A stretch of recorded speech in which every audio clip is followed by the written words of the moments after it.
salt water in the North Atlantic, but it spends a lot of its life in freshwater systems up and down the East Coast, in Canada, and even goes down to Venezuela and South America. So they're all up and down the East Coast, and they're right here in the Hudson River.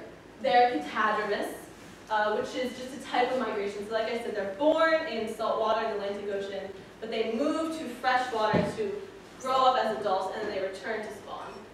There are other types of migratory fish that do the opposite. They spawn in fresh water, and then they return to the ocean, and that's where they spend the rest of their lives. So American eels, there are a number of different eel species that are very culturally important across the world. And so American eels are very culturally important to North America, but in Europe they have European eels that they've shared for thousands of years. And down even in the Pacific Islands, they have legends about these eels. And one legend starts about a girl, her name is Sina, yeah, and she's down by a river one day, and she's doing her laundry. She's picking her clothes up, and she's drying them off, and she's putting them in a basin. She walks back up to her house. She finds that there's a little eel in her basin. And so she keeps it as a pet because she thinks it's kind of cute. She keeps it. And eventually the eel gets bigger and bigger and bigger. And so she moves it from her basin into a pool outside her house.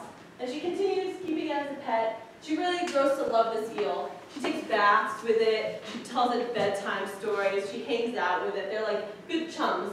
But it gets so big that eventually she becomes scared of the eel. And her mom finds out that she's scared of this eel. And her mom tells Sina's brothers, and her brothers are, my little sister is not going to be threatened by this eel. So they actually plan to go and kill this eel. They plan on killing her pet.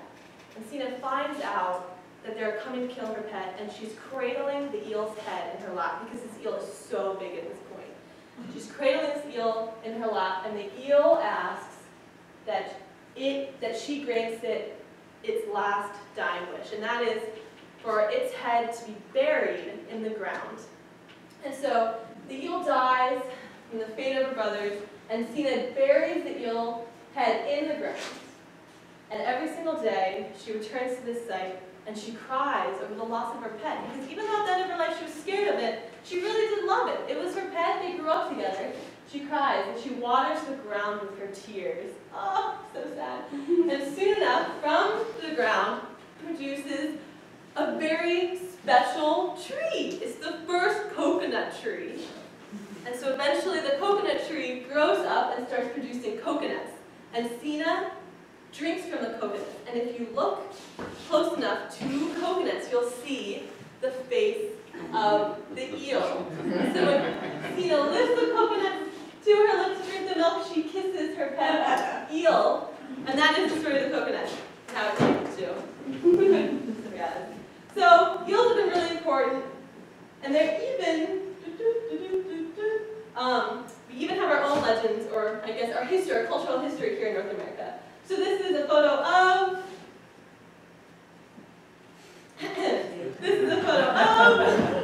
the first Thanksgiving. Thank you, the first Thanksgiving, yeah. What do you think was at the table the first Thanksgiving? Eels. Eels, yeah. There's a huge plate of steaming eels. And historians think that eels are what got the pilgrims through the first winter. The pilgrims arrived in the winter, or the fall, which is like the worst time to show up in New England because it's about to get really cold. The Native Americans are like, all right, we got you, don't worry. We're going to teach you how to fish these eels, and you'll be able to live on them through the winter, and you'll be able to survive. And so we've been eating eels in North America for a really long time, and they've been really important. Has anybody had eel before? Yeah? How did it taste? I've had eel. Usually you can find it at sushi restaurants as unagi, as smoked eel, and it is really good. I love eel, but I feel a little bad eating it now because, I don't know, how could you eat something so adorable? Great, so they've been around for a really long time. So we've been catching them as adults in North America, even though they spawn in the Sargasso Sea. So they're migratory. They move from the middle of the ocean to these freshwater systems.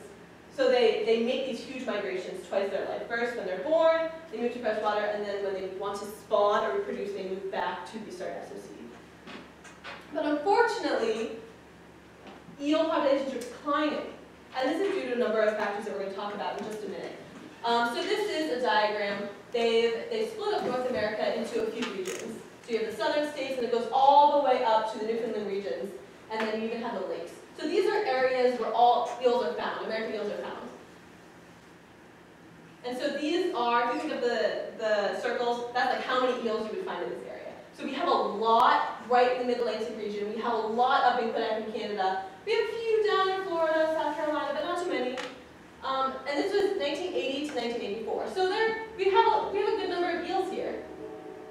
But then as time goes by, this is 1990, 1994, these eel numbers are declining. So again, the circles, the blue circles represent how many eel populations. You can see that they're smaller than the yellow. That means they're declining. And continue more. 2000, 2004, the eel populations are dropping even further. So why are eels declining? Why are we not finding as many in our streams as we were a few decades ago? Any ideas? Yeah? Pollution, yeah, what we're putting in the water. We put a lot of stuff in the water. We put a lot of stuff in the Hudson River, and all that stuff gets pushed out into the ocean. So there's a lot of pollution in our rivers and our waters supply. Yeah, any other ideas? Yeah? Climate change. Climate change. Yeah, climate change is a big one. If the ocean temperatures just shift by 1 degree, the currents that are really important for spawning and migrating eels will become, they'll shift dramatically. And so the eels will have a really hard time returning to their spawning grounds or even moving from their spawning grounds to their populations. So climate change has big implications for eel populations, for sure. Any other ideas? Things that might happen in the Hudson River? Sorry? The nuclear power plant? Yeah, so The thermal pollution? the thermal pollution, so kind of maybe our construction of the thermal power plants or anything up and down the Hudson River. Yeah. Has the salinity changed in that river? Oh, I don't know if the salinity changes that much. But that could affect, if it becomes really, really salty, really, really freshwater, they react to freshwater. That's kind of how they find their adult habitat. So if it's really, really salty, then they won't be able to find those freshwater habitats. Any new predators, invasive predators? Yeah, so new invasives is a really good one. There's also a new parasite that is invasive that's having a big effect on the eel populations in the Hudson River. Fishing? Overfishing and all? Overfishing, yeah. So Europe and China have a high demand for American eels, and so that high demand can cause overfishing. Yeah, so we've hit a lot of them. Habitat loss, so building dams that may be destructive. Sorry, not dams. Nuclear power plants that might be destructive. Dams and barriers is a really big thing. So building barriers that would impede them from moving upstream. So if you build a lot of dams, you're pretty much essentially cutting off that upstream habitat. So eels will no longer be able to go around those habitats or go around those dams to reach that freshwater habitat. Pollution in the ocean, the Hudson River, overfishing, climate change, parasites and food web changes. Yeah, these are all reasons why we're seeing like an overall decline in American eel populations.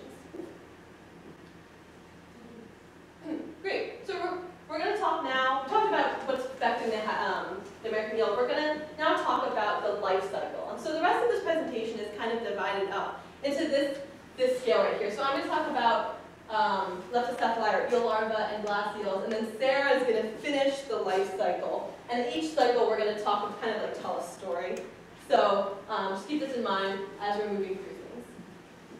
So I'm going to start with the leptocephali that start their lives in the Sargasso Sea. So these are the eels, the baby eels, that originate in the Sargasso Sea. Now, we didn't always know that they started their lives in the Sargasso Sea. We spent a really long time trying to figure it out.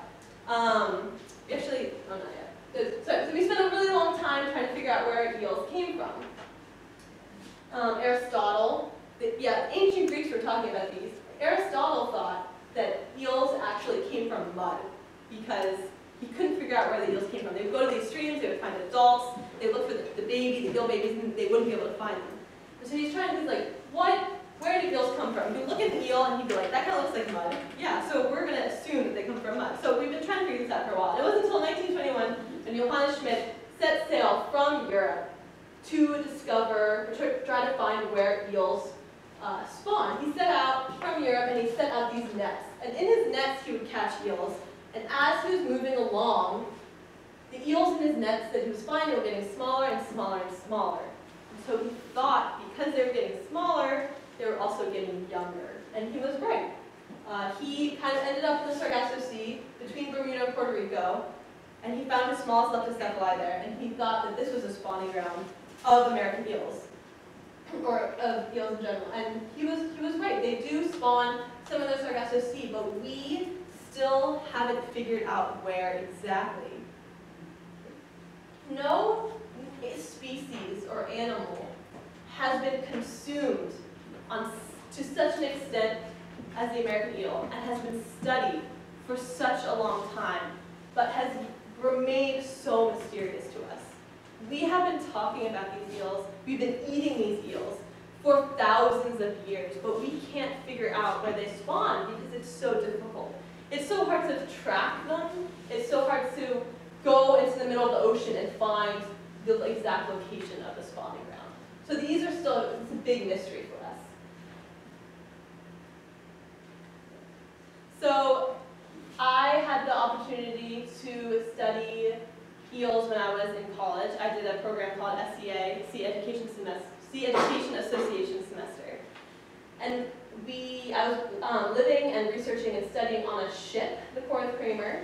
And the Corinth Kramer, as a student, we sailed from Puerto Rico to New York City. So we went from Puerto Rico to Bermuda, and then not Litoral. We went all the way up to New York City, or down there, sorry. And so on this trip, I had the opportunity to sail through the Sargasso Sea, right through the spawning ground of American eels. That's me at the helm. It was kind of cold at that point. That was like right outside New York, so I'm like covered in all these things. So we sailed right through the Sargasso Sea. This is a photo of us. We had a photographer on our trip, so he got in the water and took some pretty cool photos. And he got a shot of sargassum, which is the pelagic seaweed that is the Sargasso Sea is named after. And the story goes that Christopher Columbus was sailing through the Sargasso Sea, and he was like 100% sure he was getting close to land because that's what it looked like. It looked like from his boat to the horizon was just a plateau of land because there was so much sargassum. Now there's not so much anymore. They think that the traffic that's going through the Sargasso Sea is breaking it up, unnaturally breaking it up. So we had a hard time actually finding sargassum. So he got this little clump with our boat. So we moved through the Sargasso Sea, and while we were on the ship, I was doing an independent research study studying eels, studying eel larvae. So we were finding them where they were spawning, and we were catching them as they were migrating around the Sargasso Sea. These aren't American eels, but these are different eel species because a number of different eel species spawn in the Sargasso Sea. But look at the variety. So you have this one, which has like a huge body and has these big dots on it. It's pretty fat and it's really long. I think this is one of the longest ones we've got. And then you have this one. I don't know if you can see this, but this one has like huge teeth on it. Huge teeth. Now adults don't have teeth that look like that, but if I was in the Sargasso Sea and that thing came at me, I would be terrified. Like, what are they eating on that the teeth can be that big? But they're pretty intimidating looking for clear, flat eel larvae. And then this is another top. This is all the eels that we caught. And so we collected these. We did tows at midnight and at noon, and we caught a bunch of eels. Only a few in Anguilla. Unfortunately, because of the timing of our cruise track, we weren't able to study American eels, but we still got to see some, which was pretty cool. And so we were catching eels that were starting their life in the Sargasso Sea. And the eels, once they're born, they spend a few months hanging out in the middle of the ocean, and then they catch a current, they catch the Gulf Stream either north or they go south to South America, depending on where they want to go. They catch the current, they go north, and they kind of seek out their favorable habitat wherever they want to go. And as they're migrating north, they change from being leptocephali into glass eels. They change into glass eels as soon as they start hitting that fresh water. And these are the eels that we are going to find when we go out to the Black Creek site, when we put the fight nets out. And so these are the glass eels. They're round, you can see their poppy seed eyes. If you look close enough, you can see their hearts. And you can actually watch it beat if you're holding it in your hand, which is really cool. You can also see other organs in its body, and you can see food move through its body, which is, they're pretty cool to look at, and they're pretty small too. Unfortunately, there's this very odd, not odd, I shouldn't say that, but there's this interesting industry for glass eels.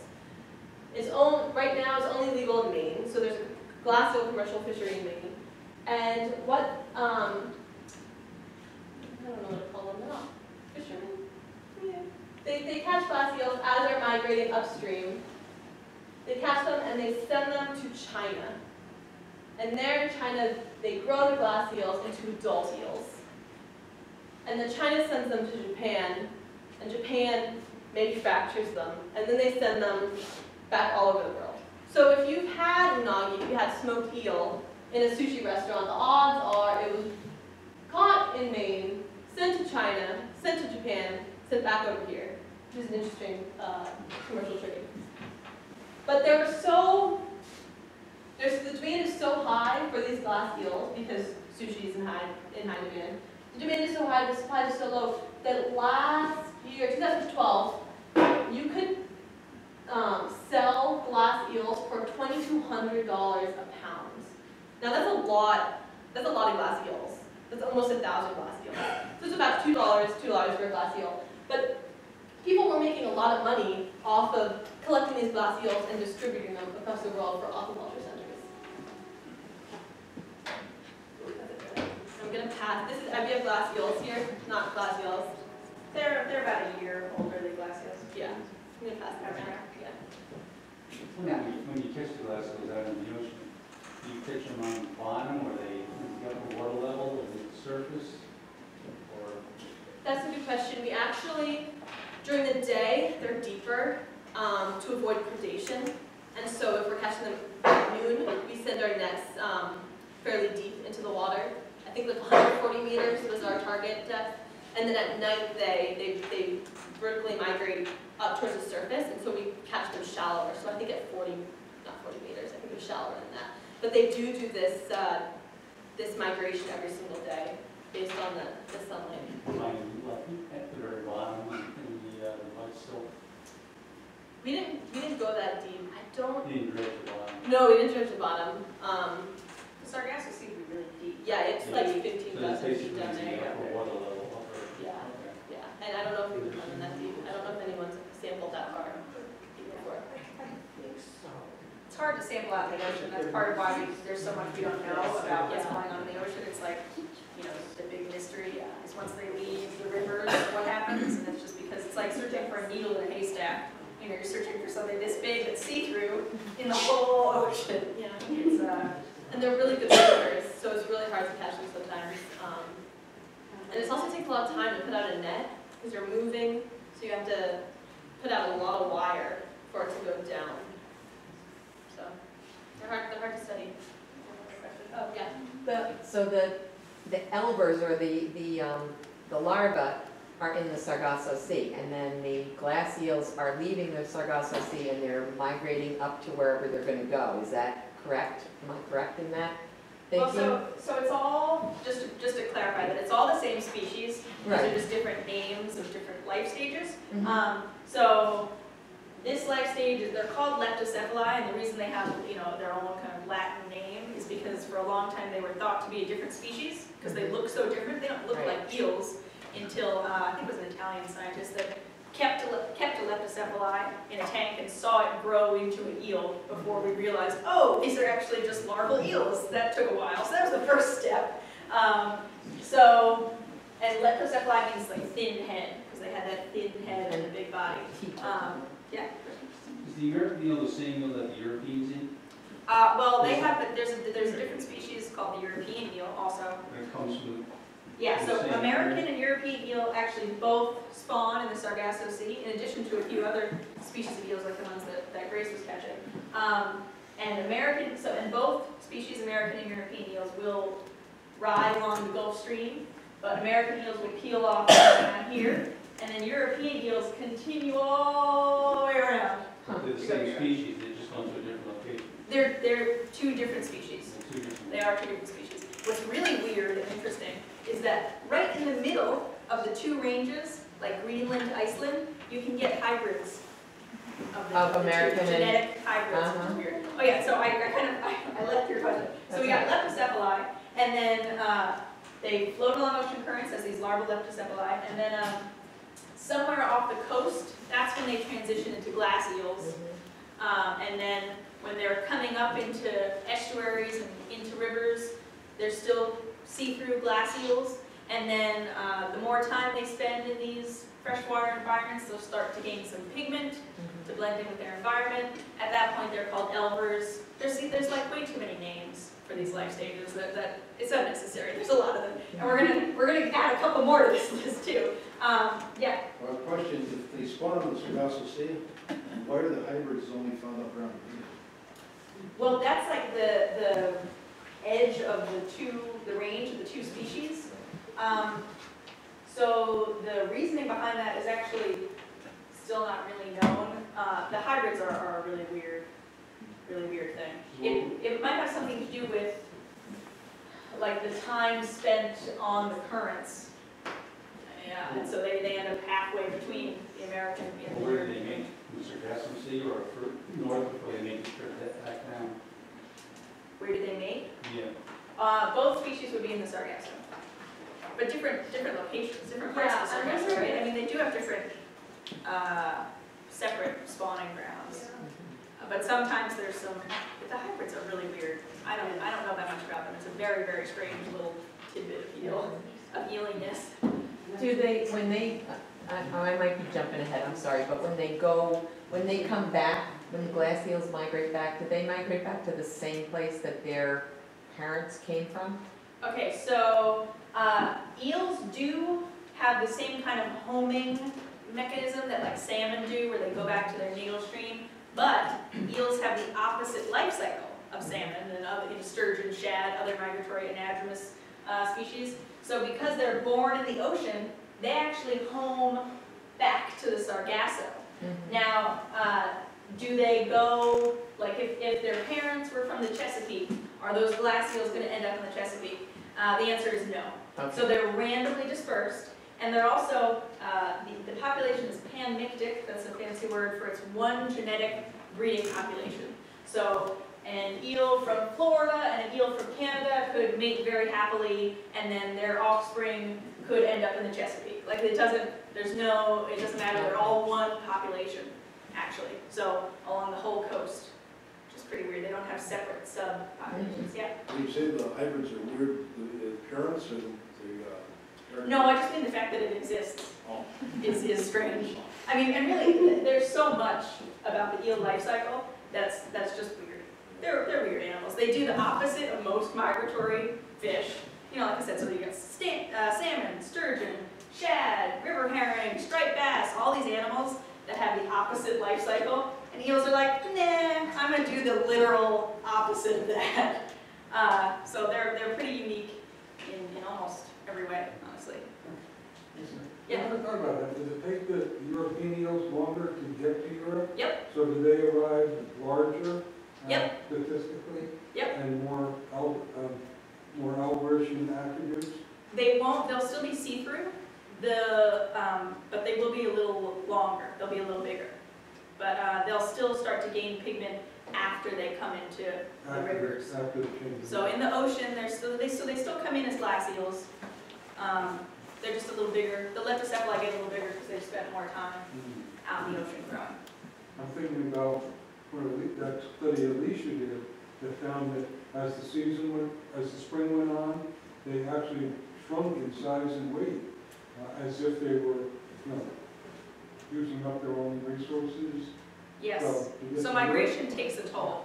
Yeah, that's an important piece. Making these migrations take a toll on their whole bodies. They still make it to Europe without swirling up and Yeah, well, they're eating along the way as leptocephali. They're eating. Glass eels aren't eating a whole lot because they're actively swimming. As larval eels, they're pretty planktonic, so they're kind of just floating along the ocean currents. But then as glass eels, they have to like actively swim against river and stream currents after they exit tidal zones. Sure. And so that's the part that's really stressful. And when they start, the toll of migration really comes into play. Good. Do algae blooms wipe them out? For which life stage? Oh, it's a migrating bird. I don't know. Yeah, I mean, I don't know.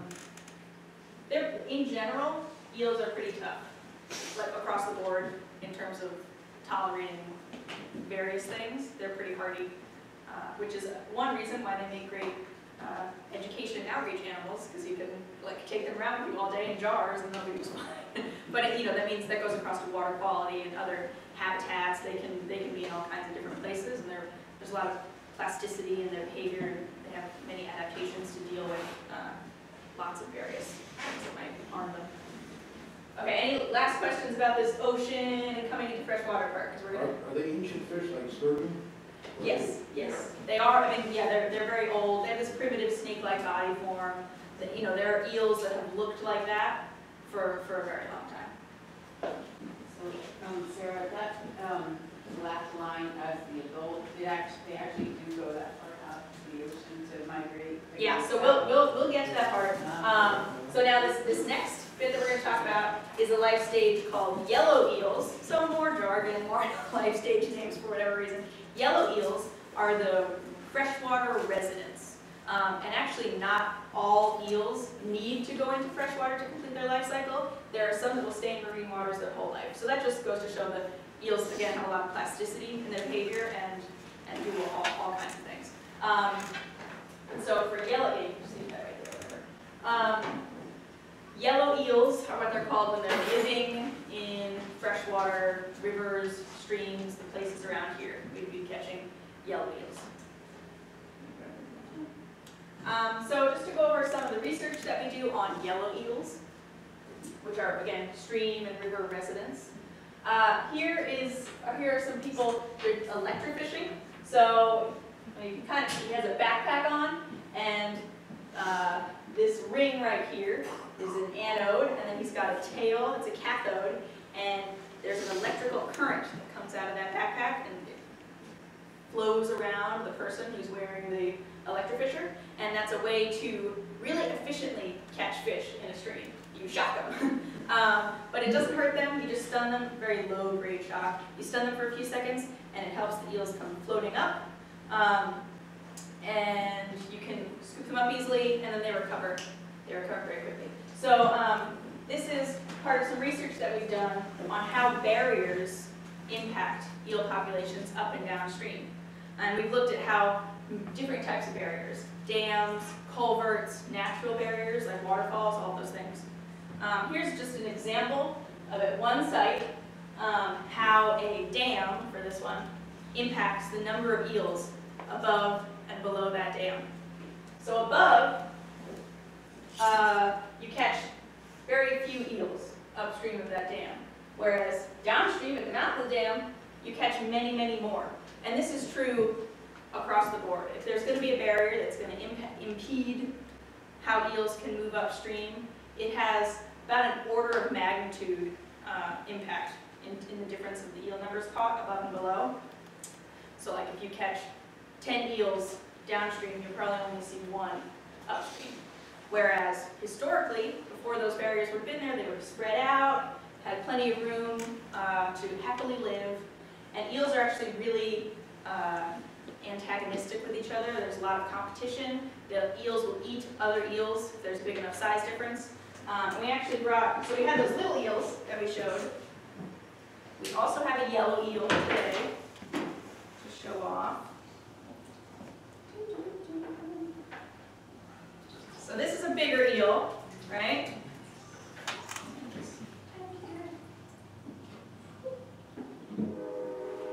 This would be a yellow eel. One's a freshwater resident. This one was caught out of the Hudson. And if we were to put these eels in the same jar, we probably wouldn't have these guys anymore because there's such a big size difference. So here's our bigger eel. I'm just going to come around so we can kind of take a look at her.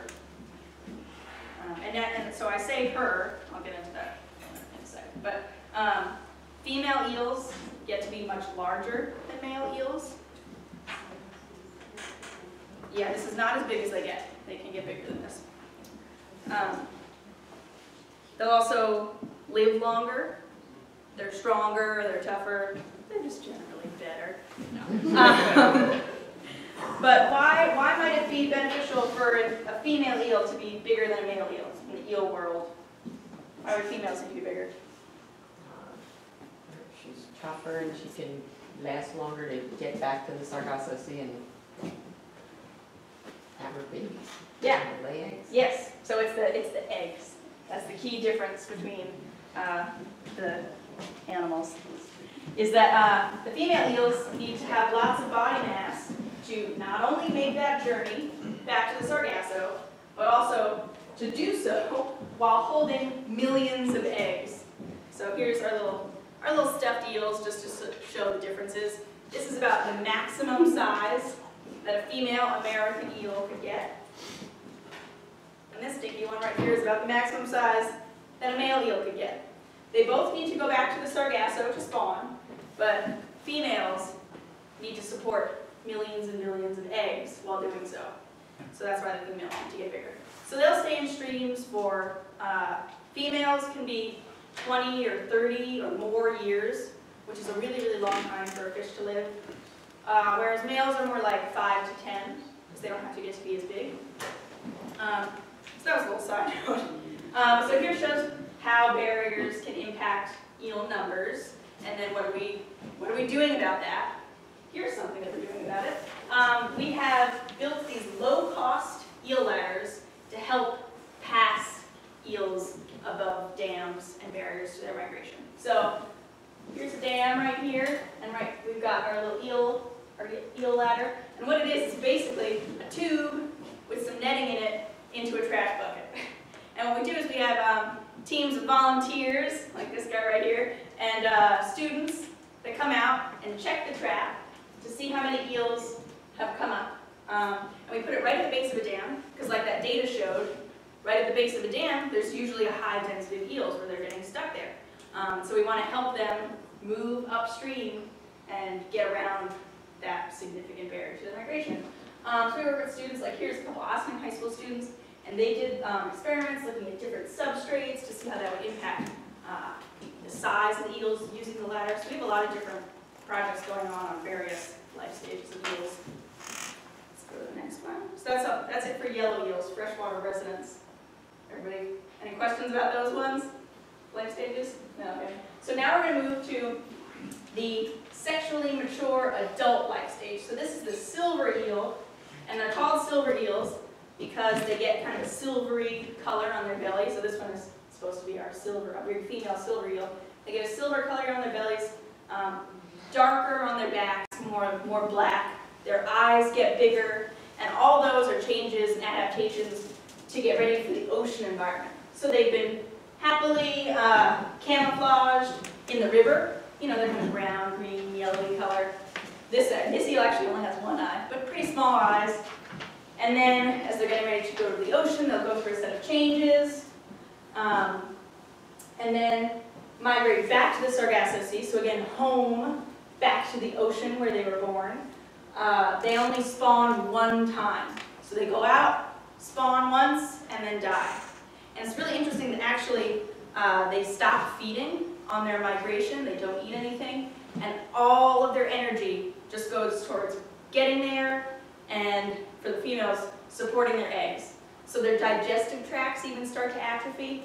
Literally, all of the energy is going towards eggs and just getting to the Sargasso, getting there. And scientists in Japan caught them near their spawning grounds and said that they're like shells of eels. Their skin was like paper. They're just basically like egg vessels ready to go, and that's it. So silver eels are pretty cool. There are a few places where there's legal fisheries of silver eels. One of them is on the Delaware River. that's me. We canoed down a section of the Delaware to check out this weir. This is a hand-built stone weir by a guy named Ray Turner. And actually the coconut story is in this book as well. This is just a book recommendation. It's a very good book by James Prosek. And he also talks to Ray Turner about his silver eel fishery. So this is on the Delaware. There's no dams on the main stem Delaware, so it's actually quite a good eel population there.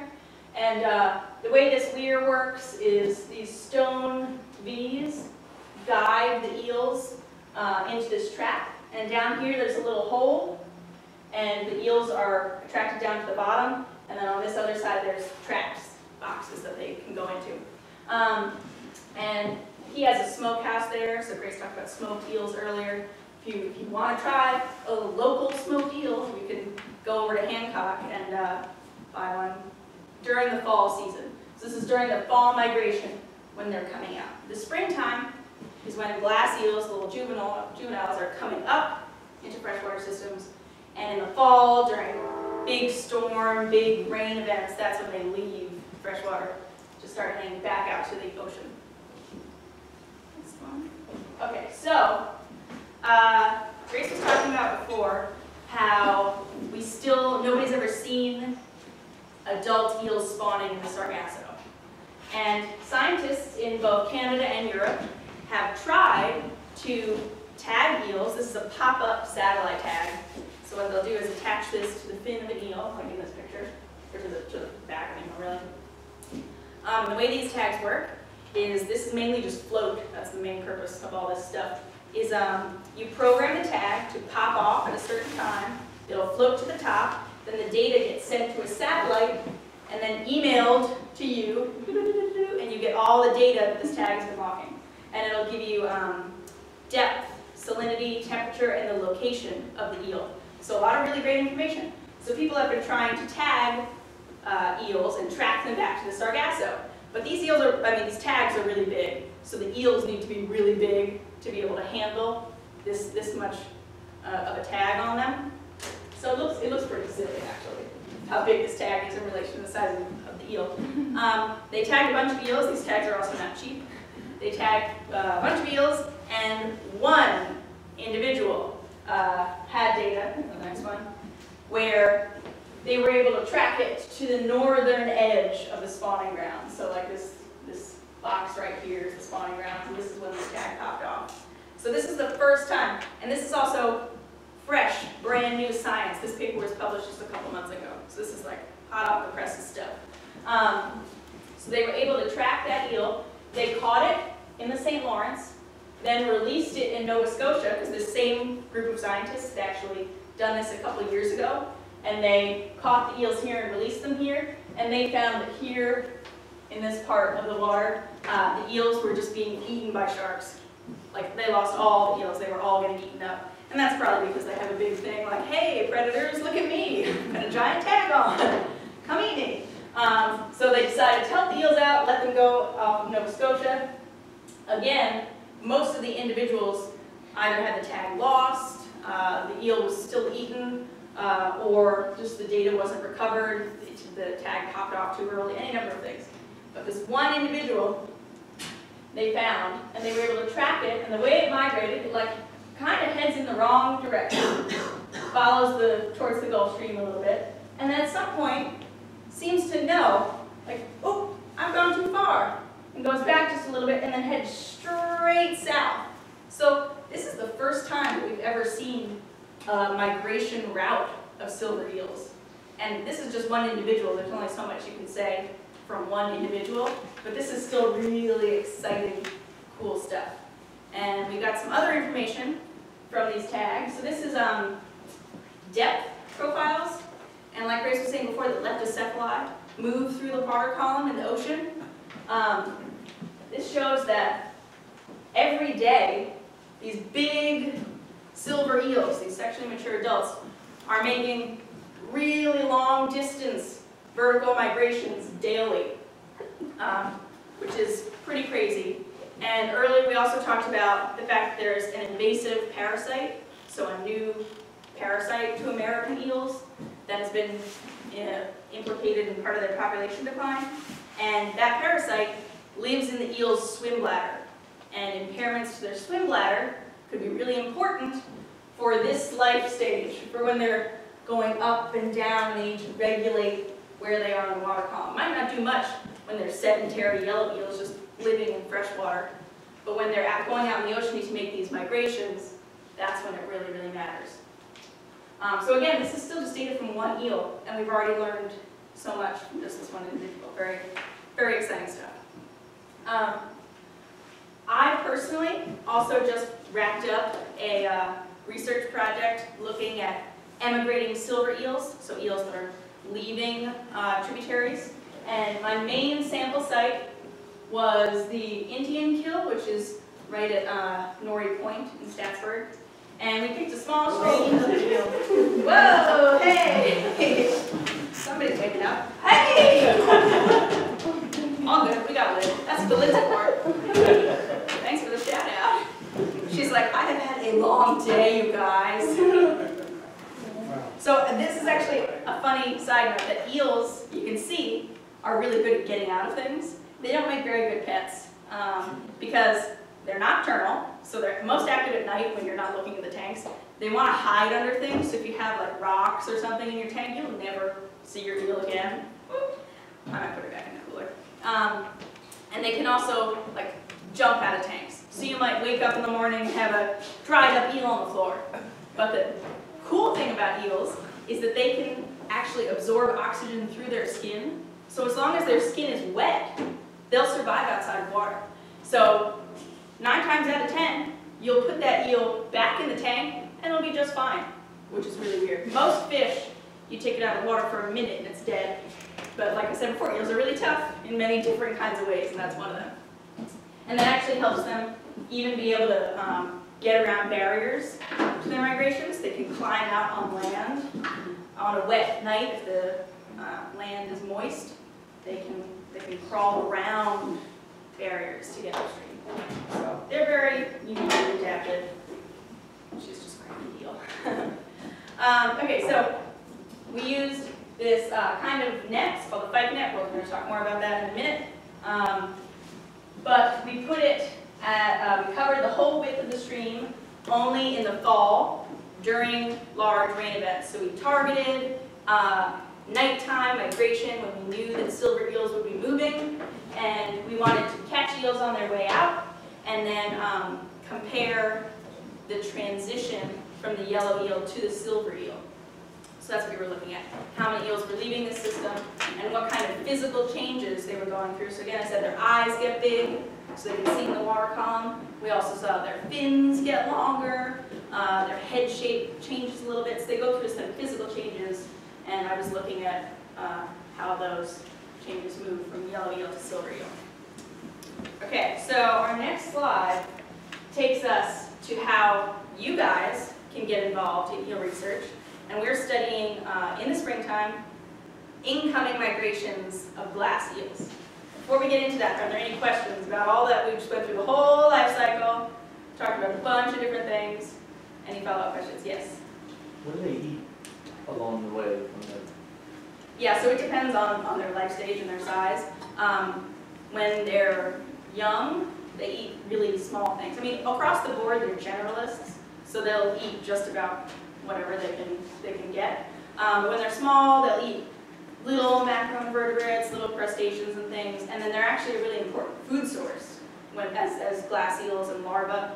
Like everything eats them, so they're food at that point. And then as they grow in freshwater systems, like an eel this big would be queen of the stream, would be top predator in the system.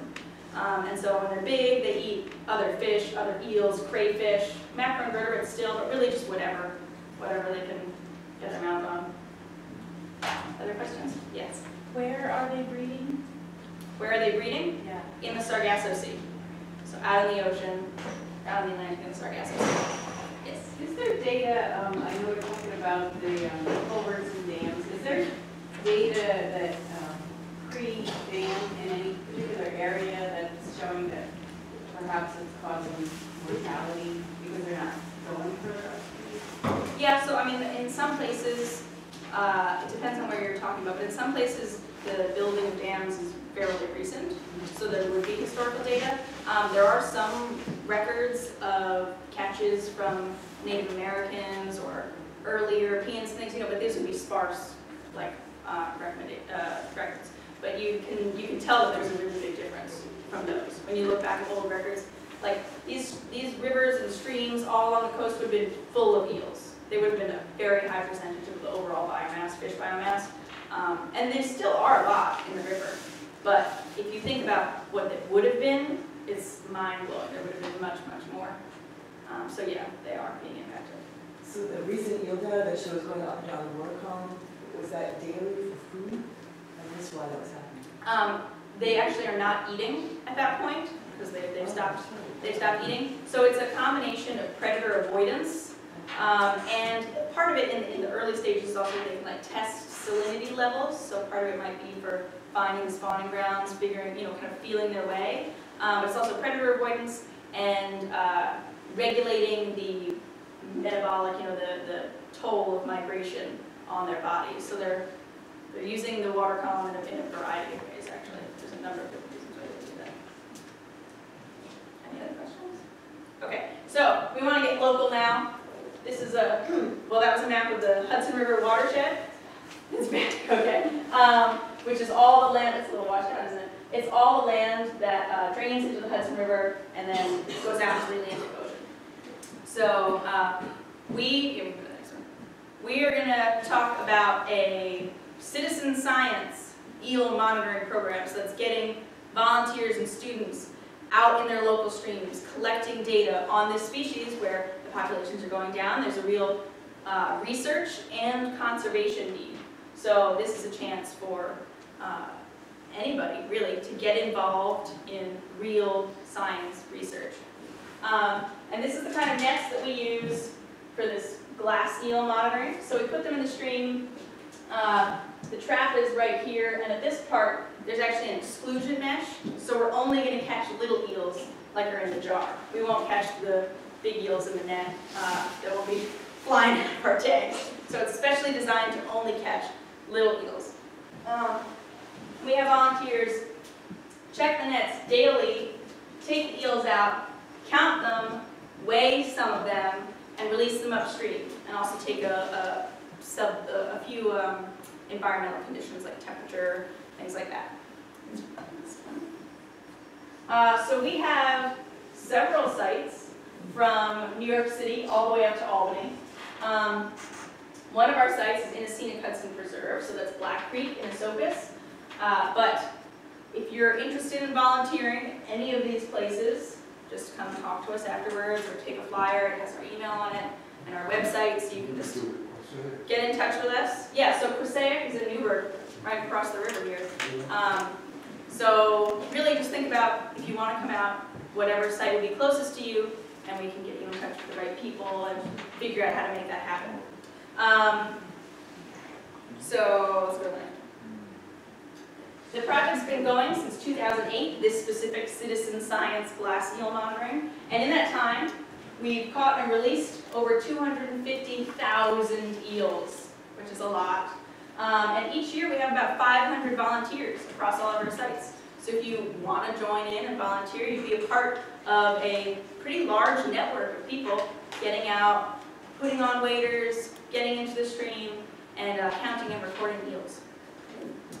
A couple data stories, things that we've learned from this project over the years. Oh, we're almost out of time, pretty much. I'll speed through some of these.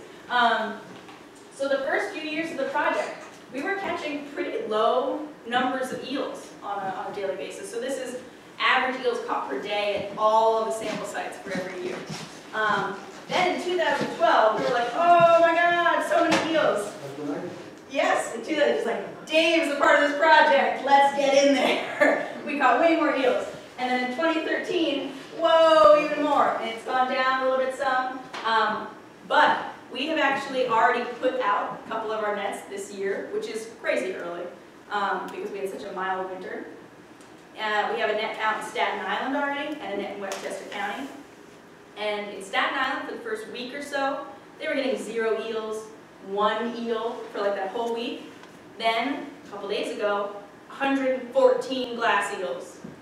Today, 900 eels, which is crazy. On March 10th, it's early. Most of the time, we won't start really seeing eels coming in until April.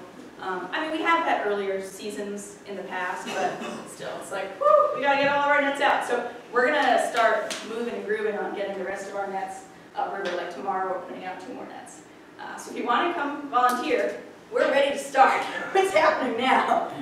Here and now. So let's go to our next data story. This is showing our catches from last year. We caught nearly 50,000 eels at all of our sites, which is quite a lot. You can see that Passaic Creek, so that's in Newburgh, right across the river. Eels love Passaic Creek.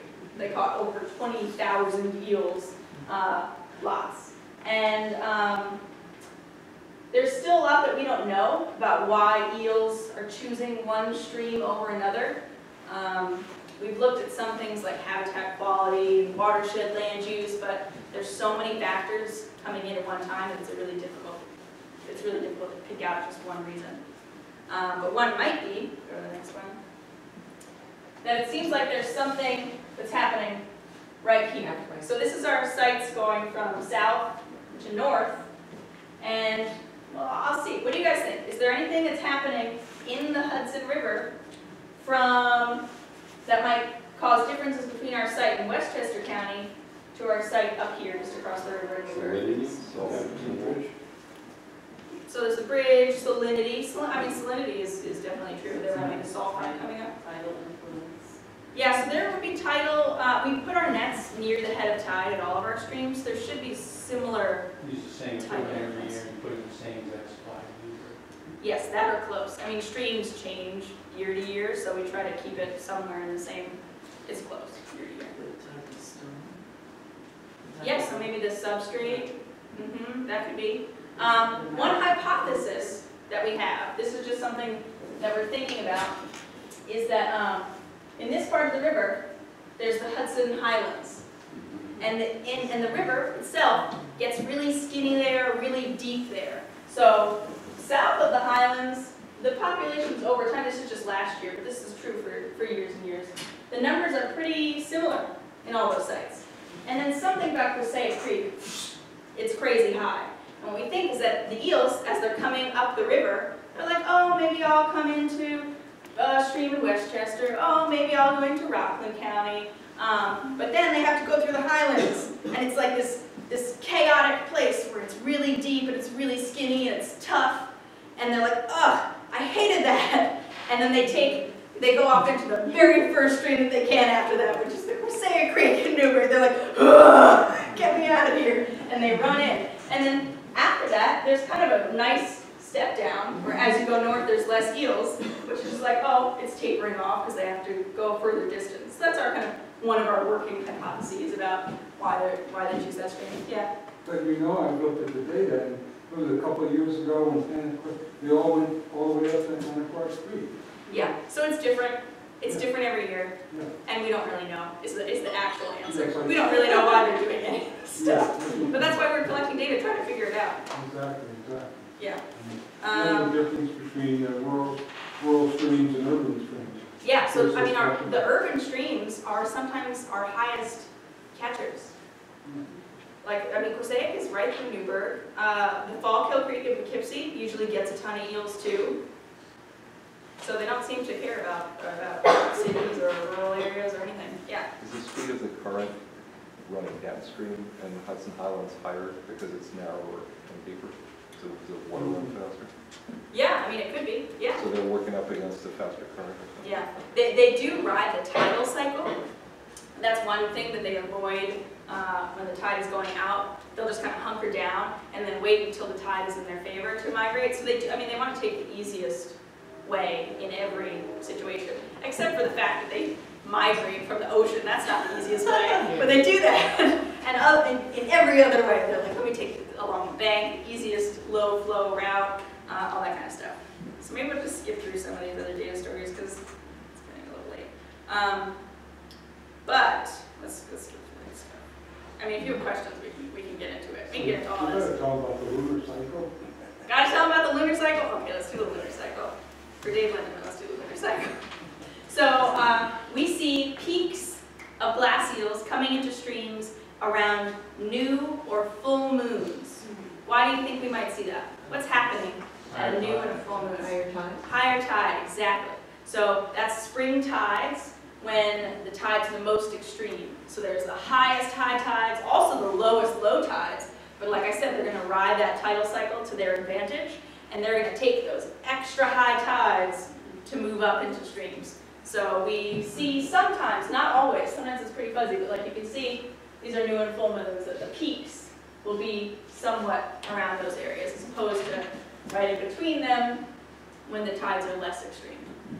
So that's a good little data story too. We see that some years we don't.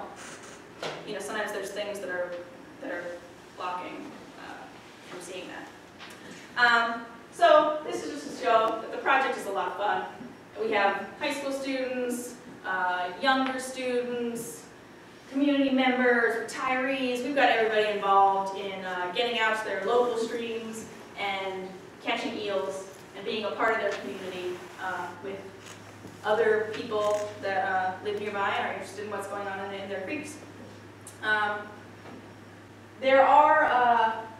Lately there's been quite a few things written or made about eels. There's actually been a lot of interest in eels lately, which is really cool. Like I said, so there's this book, Eels, by James Krosek. That's a really good one, I recommend. But it's just interesting that there's been so much talk about eels lately. It makes somebody like me really happy. It's just cool that people are into eels now. So if you want to learn more about eels, here are some books and TV shows, things that you can watch.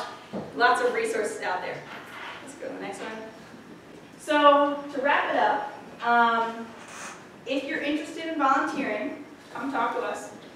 Come get a flyer.